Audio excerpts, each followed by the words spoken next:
You just... Okay, yeah, for you. Good afternoon, everyone. Welcome to this week's GeoScience and GeoEnergy webinar, 4th of March. My name is Anne Pluimakers. I'm replacing Hadi today, and I'm one of his colleagues at TU Delft. And Sebastian Geiger from Heriot-Watt and I are delighted to host you this week for another lecture. We have this week the pleasure of hosting Professor Gioia Falcone from the University of Glasgow, where she leads the Energy and Sustainability Research Group and is Associate Director of the newly established Center for Sustainable Solutions. She is visiting professor at the Department of Earth Sciences and Engineering at Imperial College London, and until June 2018, she was professor and head of the Geoengineering Center at Cranfield University. Between 2011 and early 2016, she held the endowed chair and professorship in geothermal energy systems at Clausthal University of Technology, Germany, where she was also the director of the Institute of Petroleum Engineering. Gioia was formerly an assistant and then associate professor in petroleum engineering at Texas A&M University, a Chevron Corporation faculty fellow, and faculty member of the Ocean Drilling and Sustainable Earth Science Partnership. Prior to joining academia, she worked with Eni Egypt, Enterprise Oil UK, Shell EMP UK, and Total EMP UK, covering both offshore and onshore assignments. She also holds a laurea summa cum laude in Environmental Georesources Engineering from Sapienza University of Rome, an MSc degree in Petroleum Engineering from Imperial College London, and a PhD in Chemical Engineering from Imperial College London. That's not even all. She is also vice chairperson of the Bureau of Expert Group on Research Management of the United Nations Commissions for Europe, a member of its Renewable Resources subgroup, and its focal point for the Carbon Neutrality Project. She serves on the 2020-2023 Board of Directors of the International Geothermal Association and on the Directorate of Scottish Carbon Capture and Sequestration. She is chair of the academic panel of OGCT, member of the European Geothermal Energy Council, and the UK Carbon Capture Storage Research Centre. So it's our full pleasure to host you, Gioia. And to the audience, please note her lecture will last for about 30 minutes, followed by questions and discussions. Like always, please type your questions in the chat so to allow Sebastian to highlight them in the discussion section. Gioia, we are looking forward to hearing your lecture, and the stage is yours. And thank you very, very much for this introduction. And I would like to thank Hadi and Sebastian for inviting me to this event today. Having listened to the majority of the previous lectures, I thought I could grab the chance of putting together previous discussions on subsurface characterization for geoenergy projects and discuss a little bit how it all comes together with regards to geoenergy resource assessments. So what I plan for today is to present first the need for resource assessment in the world of geoenergy. We will then discuss some lessons learned from the oil and gas sector. We will then review classic methods for estimating resources. We will also focus on project-based assessments. I will then give you a particular example of resource assessment approaches for geothermal energy. And we will finish off with some examples of current frameworks for energy transition, And then finally we'll conclude. So why do we need resource assessment frameworks, and why do we need them to be reliable and transparent? Well, very simply because leaving some flexibility increases uncertainty, and naturally greater uncertainty leads to a greater risk to the investors. And ultimately that cascades down to having less confidence in the development.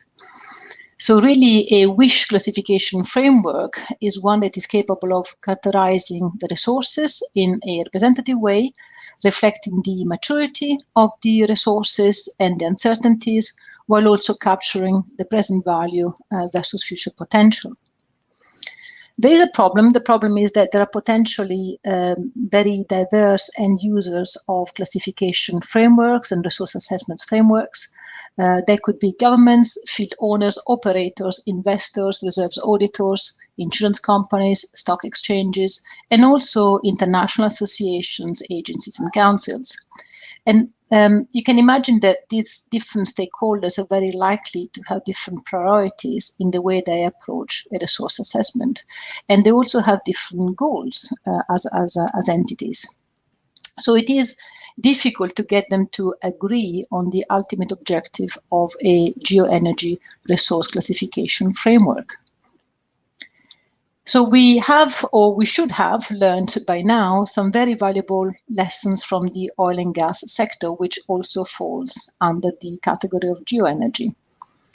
Well, what I'm showing you now and also in the next slide is a series of what we call train wrecks that have occurred over the years, starting from a major event in 2004 that hit the news and all the way up to now, where what happened was that quantities, estimates previously considered to be very mature, ready to go, economic, were actually written down to an inferior grade of maturity.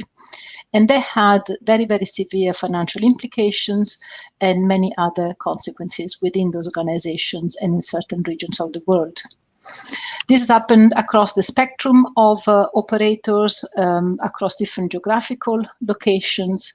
And without going through all of them, these are all information, pieces of information taken from the public domain. If we come all the way to virtually now, 2020, an operator in the UK had to revise their reservoir model for one of their new fields in the west of Shetland, which resulted into a significant reduction of the forecast recoverable volumes. And that was for something which up to that point had represented the largest undeveloped resource base in the UKCS. So in a way, we should be learning, but it seems that we are not learning very well. And we need to be asking ourselves why such train wrecks happen. Well, they happen because it is still very, very possible that if you take two different auditors and you feed them with the same set of data for a given geoenergy resource, they're likely to come up with two different answers, and not just a little bit different, but significantly different, as shown on this slide as part of a real example for estimates of US onshore oil properties. So you've got two different groups, Group A and Group B, all anonymized here, but taken from a real life example. And indeed, the results are different. These are results about the quantification of the resource, the how much product, how much value. But there are also challenges due to the jargon that is used in the majority of the geoenergy resource classification schemes. And that is what influences the classification of the quantities. So in general, for those of you who may not be familiar with the process of resource assessment, we try to split the exercise into a quantification part, where we use known best estimates of geological engineering and economic data, and a classification part that takes the estimates and puts them in a box that defines the level of maturity of the resource. And I've got some jargon here, for example, reasonable certainty, more likely than not, less likely than probable. Honestly, this is language that is used in many classification schemes. And for those of you who are scientists and are more used to working with exact numbers, language of this type can really be confusing. So words alone can be a problem. And we really want to ensure that the same train wrecks do not happen moving forward to storage projects or to renewable energy projects. We do need to get this energy transition going, but we need to be able to deliver resources and deliver project without having the same hiccups that have happened in the past. The clock is ticking, and if we really are to and want to reach net zero by 2045 or 2050, we need those projects to materialize, and to materialize fast. So how do we do resource estimation? You've already covered several lectures on characterizing the subsurface, characterizing the flow taking place through porous media, be it for conventional or unconventional resources. So how do we then go from the picture of the subsurface to characterizing the quantities associated to a given site? There are many well-established methods that we use across different types of geoenergy resources. I've listed the main ones. We use the analogy concept where we say, well, I've got this site, this project, and I believe that project X, developed a few years ago, is very much the same as how this new site is going to behave. And so I use the information from the previous case to inform my decisions on this new asset.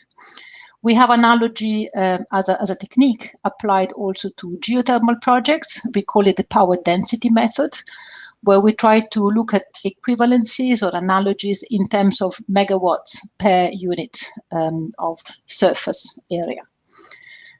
We are also used to the volumetric method, where we try to characterize the chunk of resource that is associated to a given volume of rock in the subsurface. We do the same in geothermal, where we call it the stored heat method or also heat in place method. We can also apply material balance, decline curve analysis, and of course, reservoir simulations. And we can combine many of those approaches with Monte Carlo simulation or even with experimental design. The picture on the bottom right corner of this slide is giving you a feeling for when you would typically apply each of those techniques along the lifetime of a project, starting from when you know very little about the site, about the project, all the way to when you are abandoning it. And you will see also some overlaps. That's because typically we use not just one, but a combination of those methods for the same site, for the same project. There are imperfections, there are uncertainties associated with each method, which is, again, also why it is recommendable to use combinations of those. And there are also different needs for different types of resources. Coming back once again to geothermal, in geothermal, I have to worry very much about what we call the recharge component. That can be a fluid recharge, a pressure recharge, as we have in other geoenergy projects, but also a thermal recharge. Noting that in many situations, our geothermal resources are not produced under thermodynamic equilibrium conditions. One example of approach by analogy is shown on the top right corner of this slide, where you see an example of analogy for an unconventional type of resource. We did this for the Boland Shale, and we were looking at whether it was really making sense to consider the classic unconventional sites in the US as analogs. And the spider plots were built by selecting a range of parameters based on which one would normally build an analogy. And we realized that actually the analogy wasn't quite there, not very clearly, at least for one of the sites. Carrying on how we do estimation of the resources, we typically split the approach between a probabilistic approach and a deterministic approach, which doesn't mean that you can do both for the same resource, by the way, but they're just a bit different in the way they are run, and they're different in the nature of the information they can give to you. With the probabilistic approach, we would use a range of parameters combined with Monte Carlo simulations, and the output of a probabilistic approach would be the classic probability curve that you see at the bottom of the slide, from which you would read your P10, P50, and P90.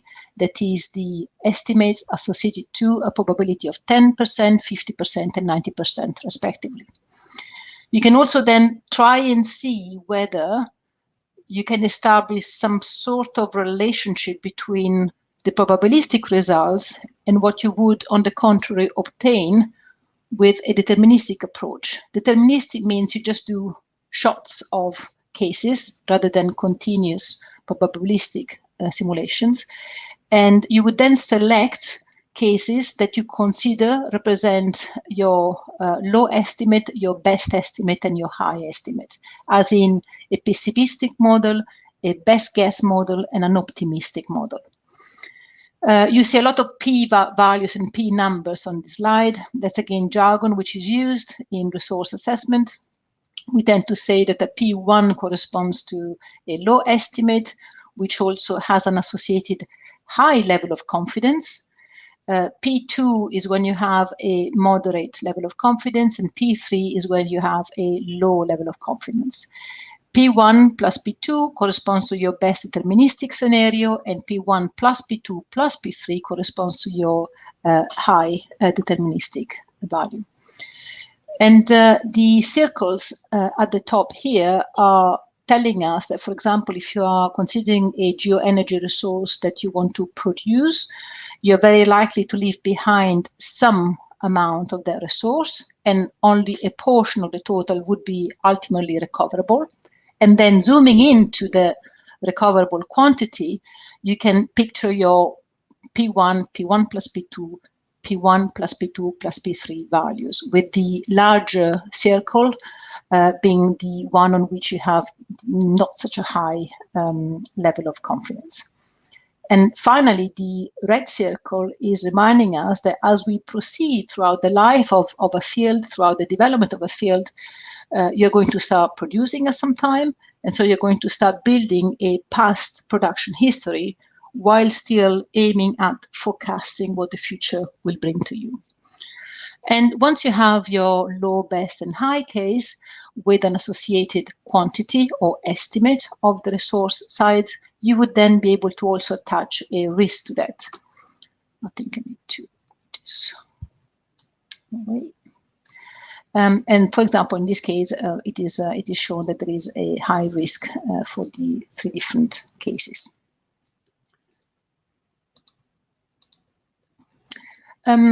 When we start developing a geoenergy source at the very beginning, let's say also pre-drilling, for example, the first thing that developers are interested in is the chance of success. So the chance that you're actually going to find something useful down there, and that hopefully that something useful is in a sufficient quantity and can be developed economically, and that you have the right technology for doing so. For an oil and gas case, you would be defining that as the product of the probability of having had the source of the hydrocarbons, having had the migration of the hydrocarbons, and having a trapping these hydrocarbons at a given site at the right time, and also the probability of having the porosity and permeability that you need to store and produce those fluids.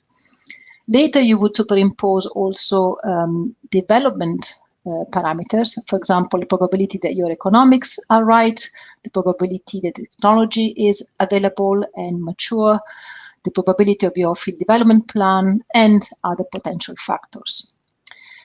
That chance of success corresponds to a probability value, hence to a numerical value, but whether that value is high or low for you can be a little bit subjective.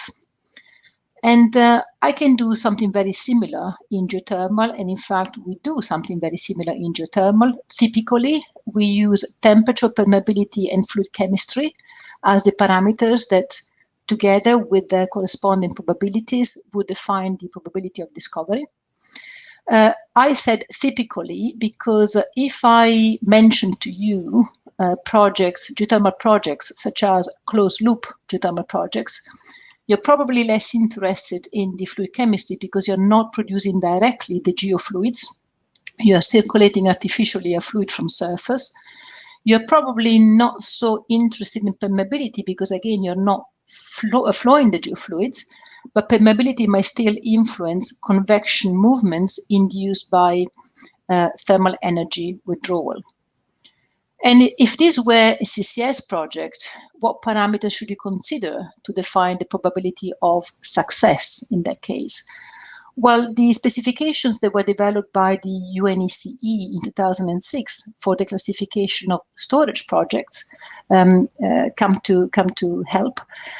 They say that you need to have a subsurface body of rock with sufficient porosity and permeability, which is very similar to the cases that you have seen before. And that is to store and transmit fluids. You also need to have the system characterized by a hydraulically connected pressure network, pressure system. On top of that, you need to have an overlying caprock or seal. And you also need to have retention of the injected fluid through one or more trapping mechanisms. We could challenge ourselves, taking that to the next level and asking ourselves what parameters we would consider if we were dealing with a hydrogen storage project. Well, probably most of the parameters already covered. but I would also be worrying about maybe my hydrogen getting contaminated while being stored in the subsurface. So I would probably want to know about, yes, the chemical environment down there. With hydrogen storage, differently from CCS, we would be looking at temporary storage in subsurface, so not the same retention time that we would have in CCS projects. So every time you can see that there are some parameters appearing, some parameters disappearing, and there is no universally recognized magic formula per each of these cases. This is one of the challenges in resource assessment.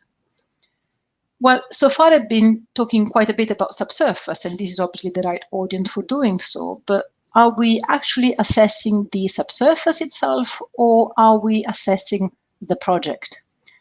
It is indeed the latter, and I can give you here an example of what an oil and gas project is, an example of what a mineral project is, and a project is something that starts from a given accumulation or deposit, extracts this product, processes it, and then this process ends up with a product that goes to market and has a value. This process, going from accumulation to sales point or to point of reference, can change the nature of your initial raw source in a very dramatic way. So, for example, I can go from oil as a fluid and untreated to a hydrocarbon of a significant ultimate composition going to market after separation, adsorption, absorption, and so forth. But I can talk about a project also in the world of renewable energy resources, because renewable doesn't mean infinite. And so even when we are looking at exploiting renewable energy sources, we still have to bring on site the equipment, the processes that would allow us to capture or extract the raw source and convert it into something that is an energy product. So when I say energy product, that would be electricity, or it would be heat, or if it is a bioenergy projects, it would be ethanol or biofuels. So really the project is the link between the source and the marketable quantities of products. And it provides a basis for the economic evaluation and therefore the basis for decision making. Each project has its own lifetime. When I bring equipment, equipment will have its own lifetime, after which either I replace it or the project finishes. Is it 20 years? Is it 30 years? Is it 40 years? Well, of course, that depends on the size and nature and type of your resource, plus the economics of the overall project. And the combination of technical, social, environmental, economic parameters will dictate the project end life. So it is ultimately the marketable energy products as quantities that get classified as part of resource assessment exercises. So here is a graphical representation of this link between the subsurface and the surface. And I've tried to make it valid for production projects as well as injection projects. So you've got your subsurface environment, which is the one you're so passionate about, and then you've got the ensemble of infrastructure and facilities that we call the project. And then that project will allow you to produce or inject a certain product over time. And so you have on the right here, you've got curves that capture the quantity produced or injected versus time. With a prior history of production or storage, and a future forecast. And the reason why I have 3 different shades of green here is that I am very, very roughly representing what could be my low estimate and my mid estimate and my high estimate. The integral of these resource profiles, that's the product. So that's the ultimate quantity that gets classified in a classic classification framework. So if I have just the rate, that's not the estimate to be put in a resource assessment framework. So I need to calculate the integral of rate versus time.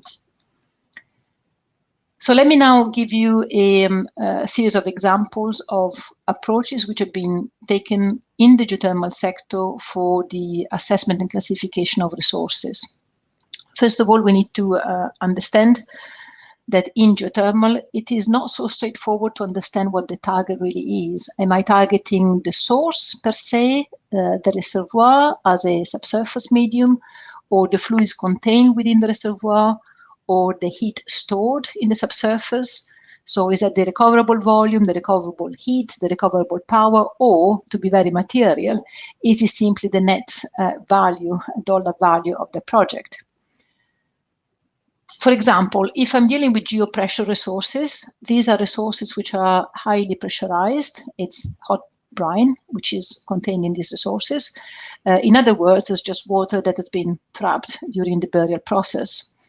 These brines are typically saturated with methane, so you've got an additional product there already.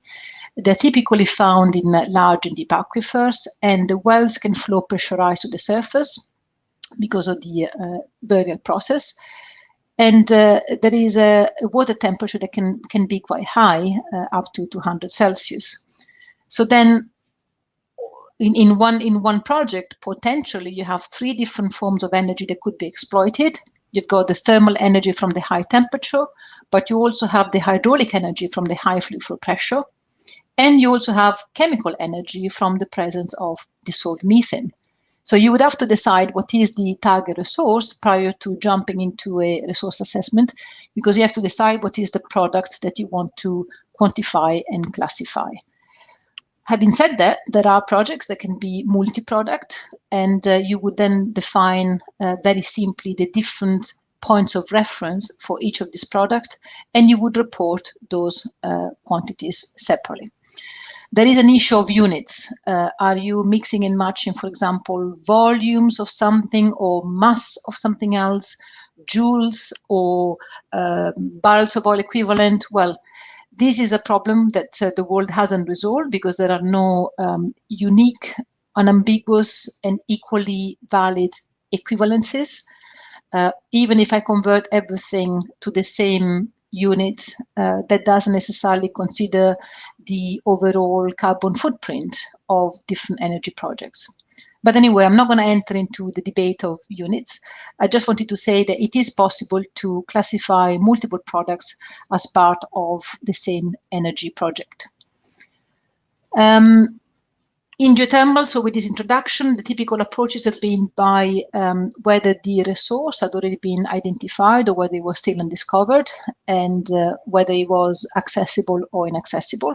That has been used in the past as a very preliminary split between what we would call reserves and what we would call resources. We've also used temperature as a way of discriminating between types of geothermal resources.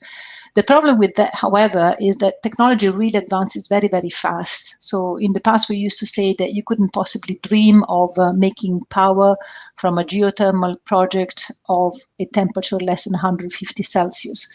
Well, today, there are already projects running at about 70, 74 degrees Celsius. And in principle, there's technology that can go even lower than that. The question naturally is whether going so low in temperature makes sense from an economic standpoint. But temperature continues to be used as a first sniff for the type of resource you've come across. Is it a high grade or a low grade? When it comes to geothermal, no matter what, we always have to deal with temperature, and the main question is obviously the temperature you have at the location of your resource, and how that would then translate into a usable temperature at surface. And this temperature at surface is what goes into your equipment, into a heat pump or into an organic Rankine cycle, into a flash power plant.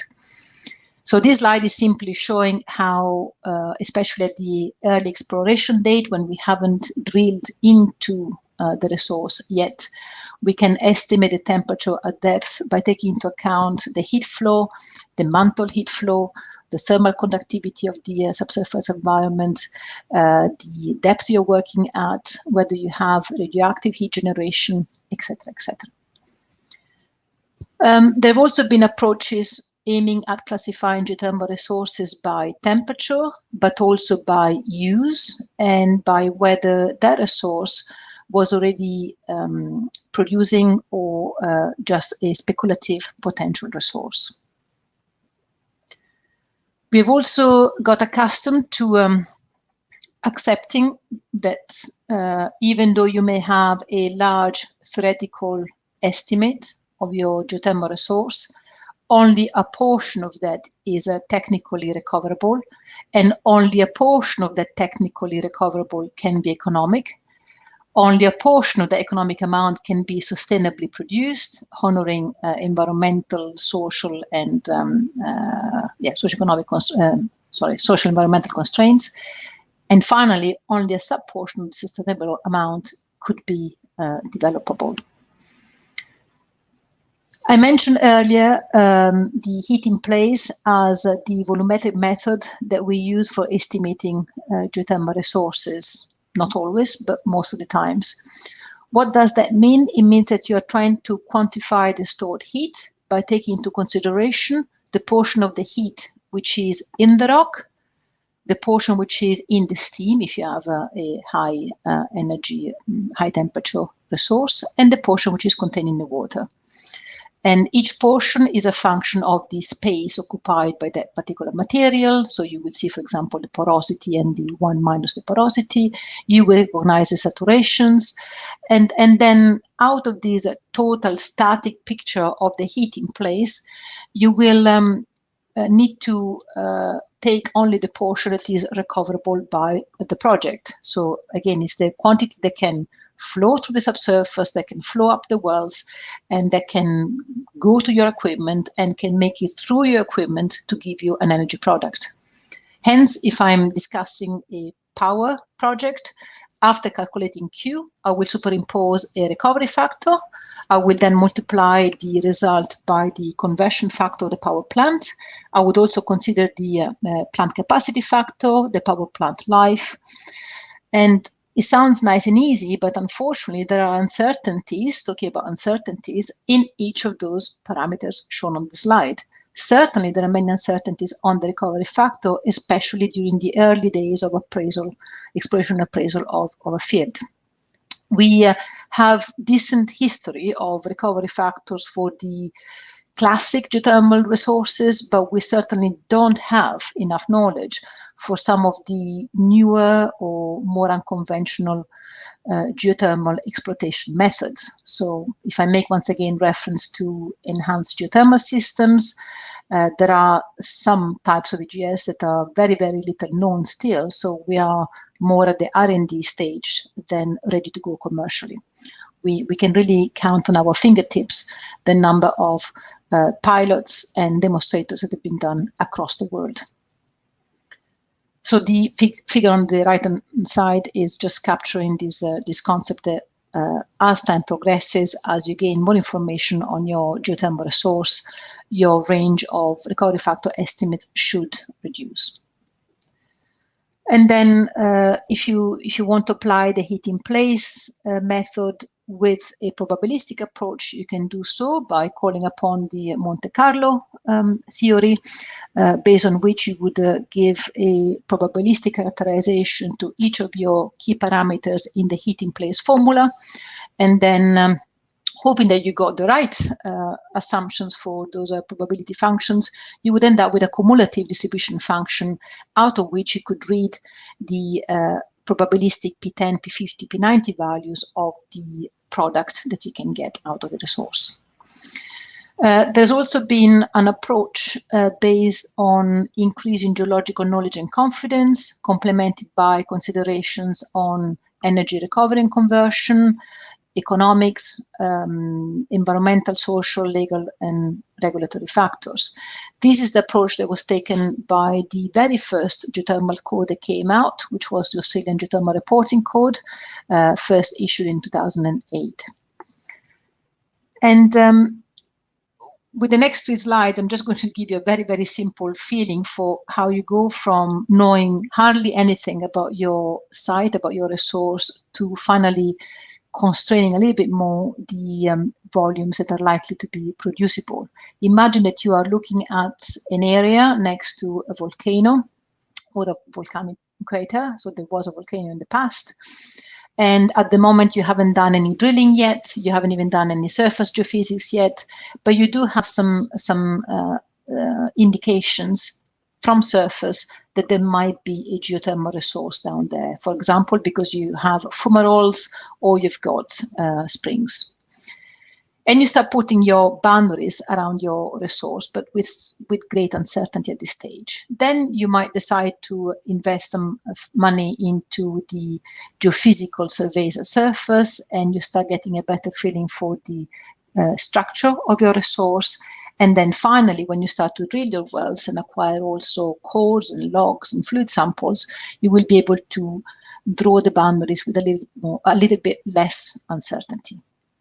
And finally, possibly the most elegant way of classifying geothermal resources is that based on exergy.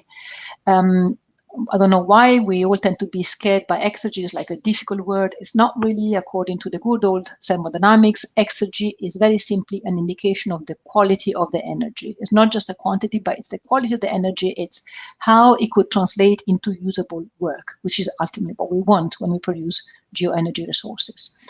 And so by plotting different projects on the basis of the enthalpy content and the entropy, you can see them shaping up nicely into low, medium, and high exergy sites.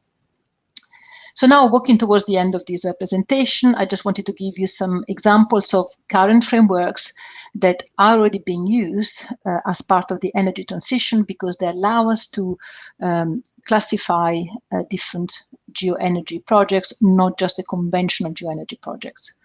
One of them is the UNFC, which has been developed over the years by the United Nations Economic Commission for Europe, which is the only platform that is already capable of covering minerals, petroleum, renewables, uranium, injection projects, anthropogenic resources, and we're now extending it to include also water resources. And the UNFC is based on three primary axes. We call them the E, the F, and the G axis.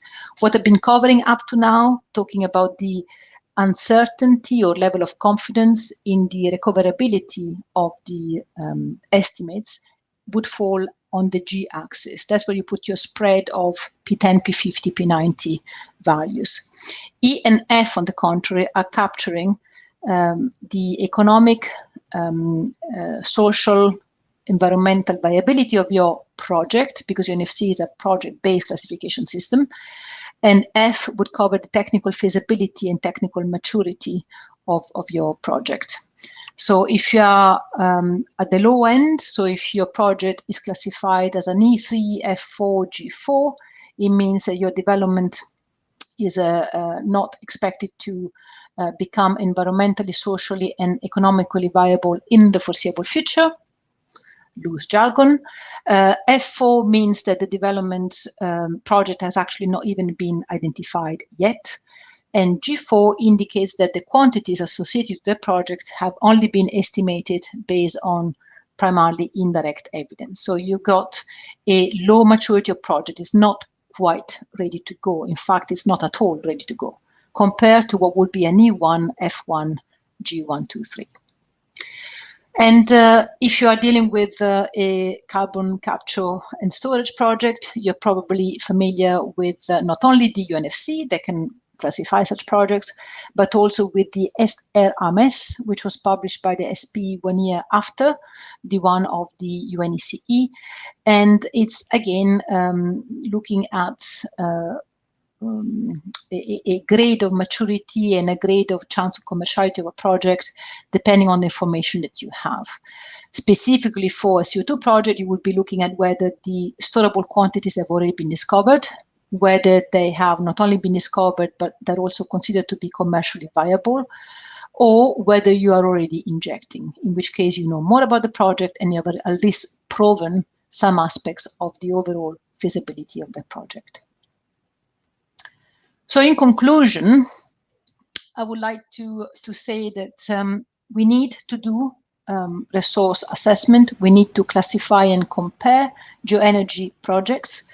And it all has to do with uncertainties, including, for sure, subsurface uncertainties, but also uncertainties related to the wells, to your facilities, to your power plants, and to the economic, social, and environmental aspects of a project. However, it sounds easier said than done to do resource classification because we deal with very different types of resources. I think we have, if nothing else, already talked about oil and gas, mineral, and geothermal, and CO2 storage, and hydrogen storage. The different types of resources, I can also engineer the same resource in many different ways. I may make a different use of the same source and possibly deal with hybrid energy projects. There is impact and evolution of technology over time. There is also an impact of the economics of your project. And there are certainly varying environmental policy and regulatory constraints geographically and also over time for the same project. And you can have multiple end users with different priorities. So certainly what I would like to conclude with is that we do need to be rigorous. We need to maintain that rigor and transparency in the way we do assessment and reporting and classification of resources.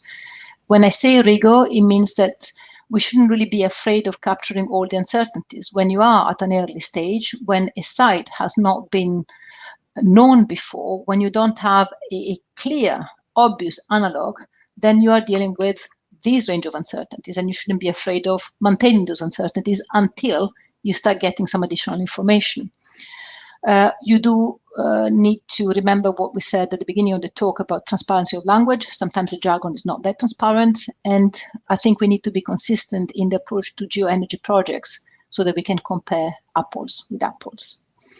And with this, with my apologies for having taken a little bit longer than probably initially expected, I would like to thank you for your attention, and I'm ready for questions. Thank you. Thank you very much, Gioia, for a really interesting talk and illustrating the need to have a more consistent framework for classifying resources. When we teach petroleum engineering resources, it's complicated enough with a different system, and it becomes even more of a zoo at the moment with new forms of subsurface energy or energy storage.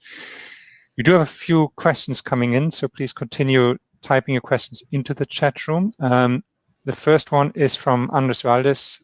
Thank you for the great talk, very illustrative. Allow me to make an operational, practical question. After these uncertainty quantification studies, are you able to suggest a go, no-go for a project? I am. The problem is whether some of the other decision makers are, in that, apart from the little sense of humor or not. It's the same as what we said about risk earlier.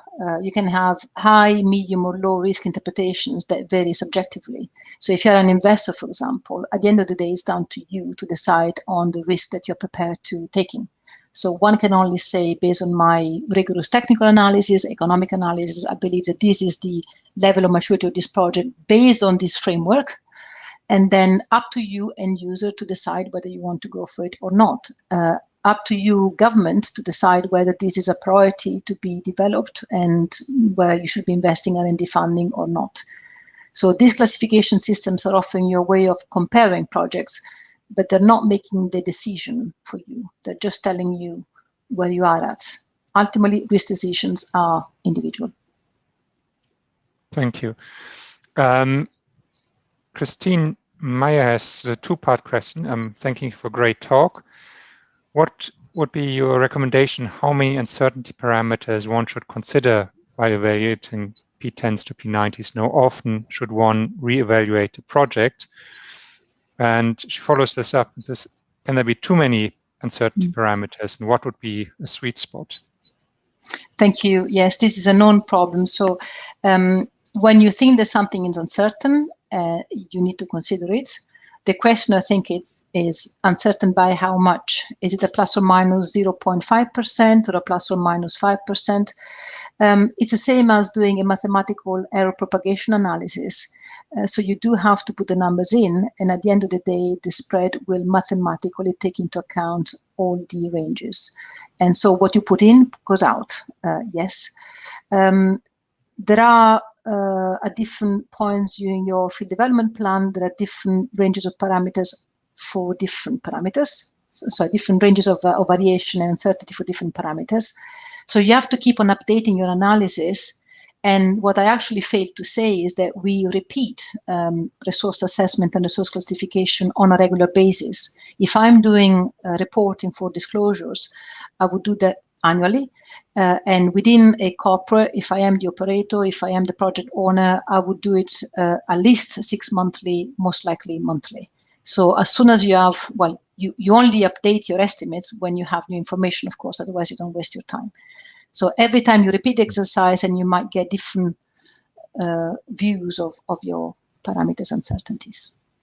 Or if something changes in the way you want to manage the field, more from oil and gas perspective, you go from primary depletion to water flood, that and different physics come into play, and that can move something your uncertainty bounds up again by quite a bit.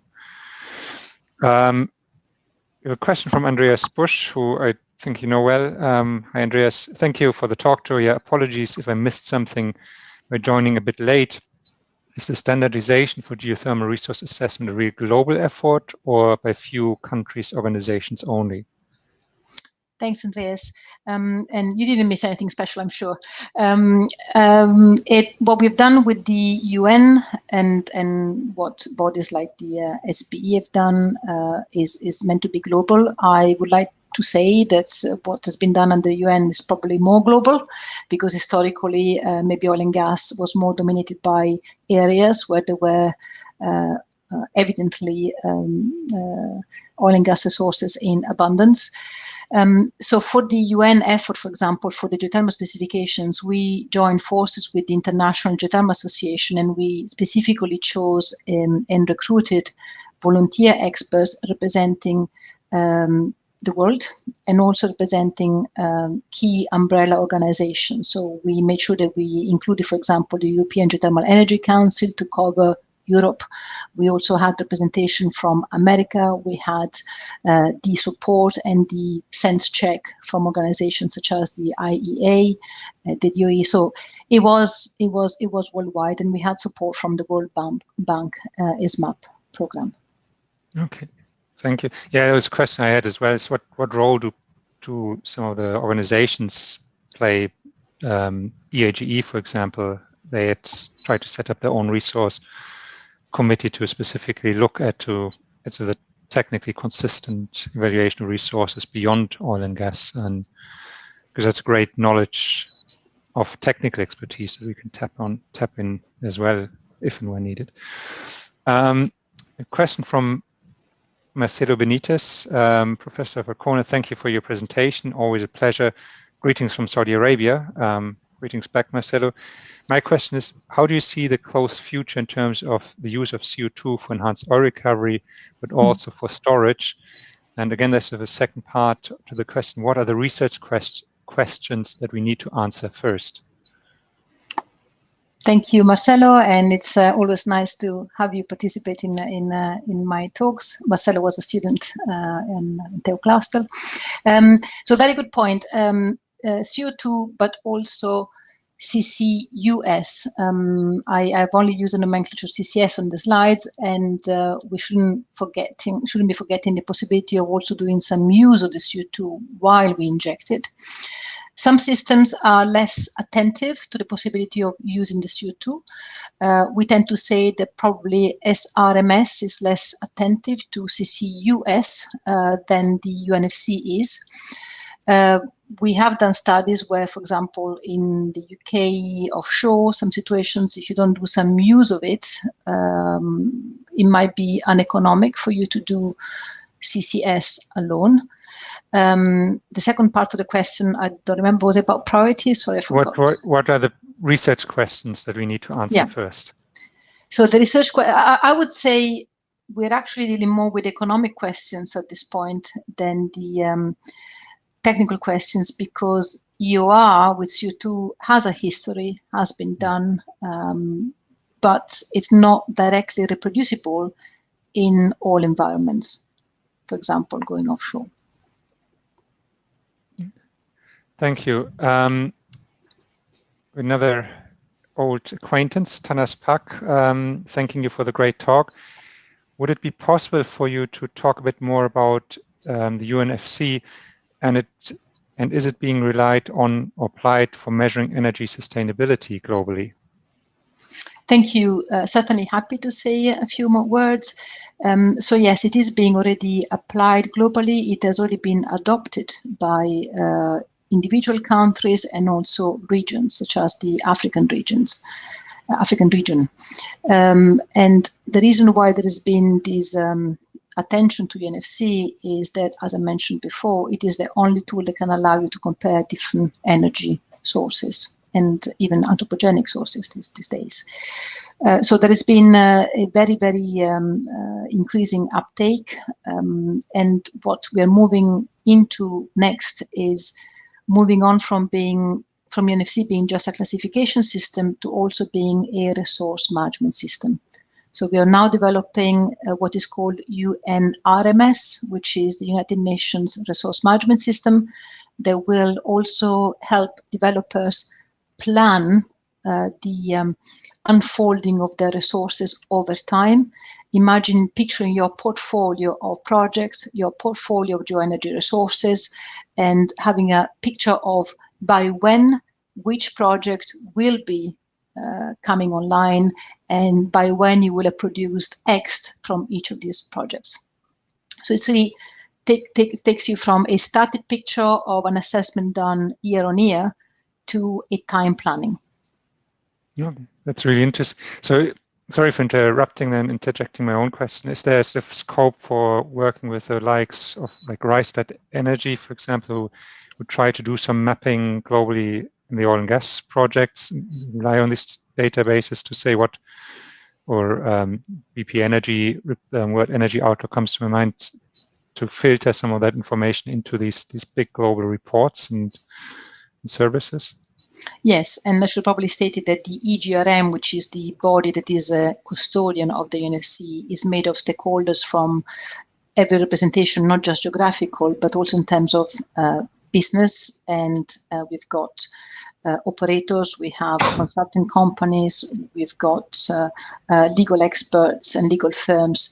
So we do have them, and the attitude, the policy is that of developing tools that are then free for everyone to pick up. Mm-hmm. So the UNFC will not necessarily go just for a one-to-one exclusive development of a product, the same way that UNFC is not being policed by UNFCE in the way it's being used.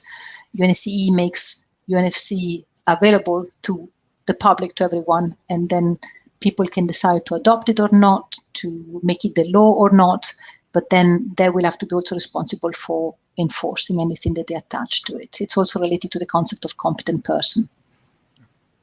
Thank you very much. I have a question from Ali Papi. Hi, Gioia. Thank you for your presentation.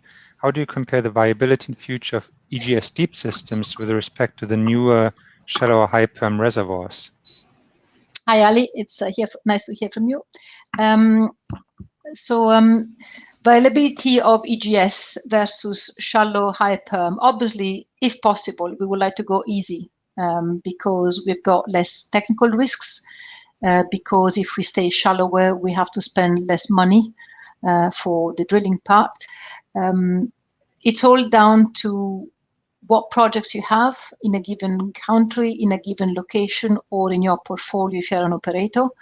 Some countries are not as lucky as others, and they only have the possibility of doing deep EGS with little return. Some other countries are so lucky that they drill down to 1,500 meters or less and they hit magma. So unfortunately, we don't always have a choice. That would be my first answer. And there isn't a one-for-one comparison when you're dealing with completely different types of geothermal projects. What are you after? Do you want to produce power, or do you prefer or can only generate heat? Can you do combined heat and power? So depending on what you have, depending on also the infrastructure that you have around, do you have an electricity grid already to connect to? Do you have heat users within 10 kilometers because heat is not so readily transportable? All of that makes you decide on priorities. It's not a beauty contest. everything helps in the right context, and if the economics make sense. Hadi's actually put another question to clarify, and he says we're recently using the potential of CO2 to make shallow reservoirs at lower temperatures economical. So I guess that's that's the supercritical CO2 projects where you try to combine two things in one.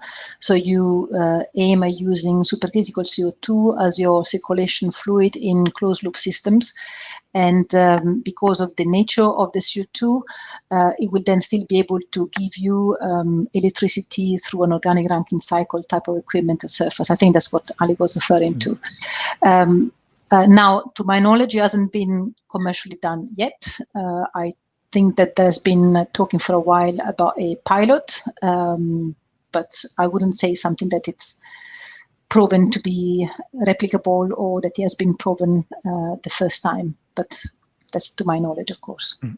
Yeah, I'm not aware of a pilot on CO2 geothermal either. We have a question here from Sade. I'll try a question, and thanks you for the great talk. In a separate comment, the question: how do we assign uncertainties for data-driven models that use machine learning and deep learning in these workflows? I'm an old-fashioned engineer in some ways, so I believe that you should be writing and choosing your data-driven model based on the data that you have, and not let a choice, an a priori choice of model, be superimposed to the data that you have.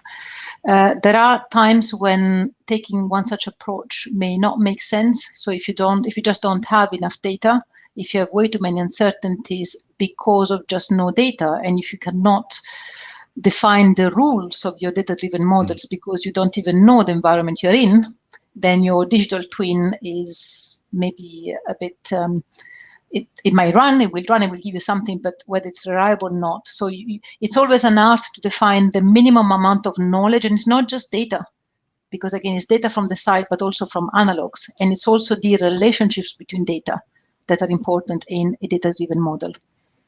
So there's always a limit to when you're ready to go and implement these data-driven models and when it is just too early. I can probably make an analog. It's a classic discussion as to whether you are ready to jump into setting up a numerical reservoir model. When you haven't got enough data, maybe it's better to stick to the old-fashioned volumetric model, maybe to just some simple initial other estimates. And likewise, you wouldn't do a decline curve analysis when you haven't got enough history from your fields. So there is a good time and a not so good time for any approach. This is my personal view. Thank you.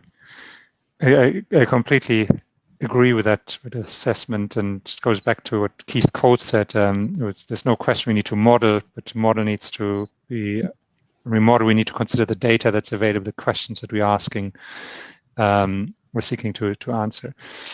Don't see any new questions coming through to the chat room here at the moment, so just give everyone the opportunity to ask, because we're we're actually running out of time. So, but I still have a question for you. There's a lot of talk in the last 2 weeks about the ever closed-loop geothermal systems, and with I think BP, Shell, Chevron making huge investment in there.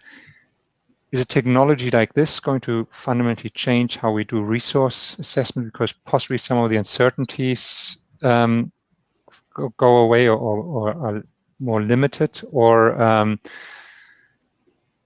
is that so could this be technologically a game changer, but we still so struggle with similar problems in terms of quantifying resources and assessing the resources?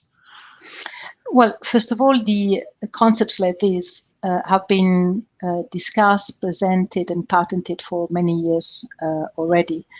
So something very, very similar to the technology you mentioned, Sebastian, was patented back in 2010, for example, not by me, but many years ago I did a very thorough review of everything realistic or crazy that had been presented in the world of unconventional EGS systems, and spot on there you have exactly the same drawing, of course, with variations because it can be adapted.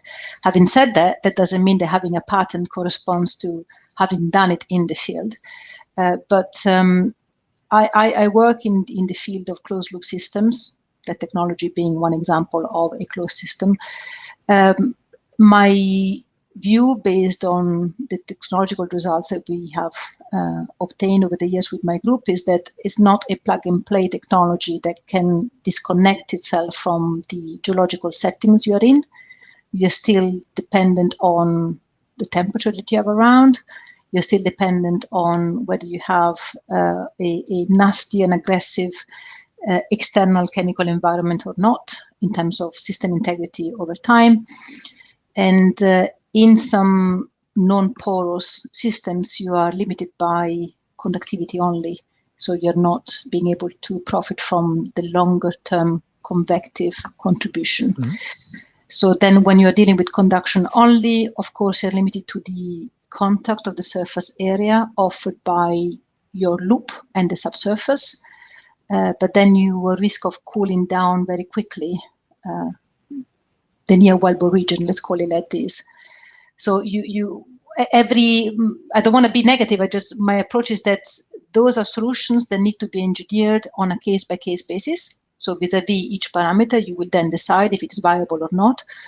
When they are viable, yes, they make you safer in that you're not lively interacting with the geofluids. You're not going to stimulate, inject anything into the subsurface. You can still have thermal cracking induced. You could still have some sort of other effects induced. So again, word of caution, still take a nice and solid case-by-case approach. That's my recommendation. Okay, thank you much for that recommendation. Yeah. I think I haven't seen any new questions coming through, so thank you very much, Gioia, for taking the time to not only give the presentation, but also answer all the questions so diligently. Thank you to our audience for posting the question, enabling such an interactive Q&A session. Thank you very much, everyone. And Anne, over to you for some final comments, closing remarks. Thank you again, Gioia. Thank you. So I would like to extend my thanks also to you, Gioia. That was very interesting. I learned a lot, actually, so I also appreciate that.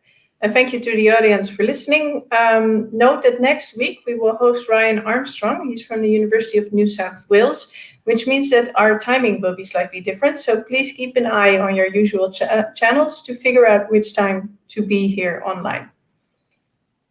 So have a nice evening and goodbye. Have a nice day. Thank you. Thank you much. Thank you, everyone. Bye-bye.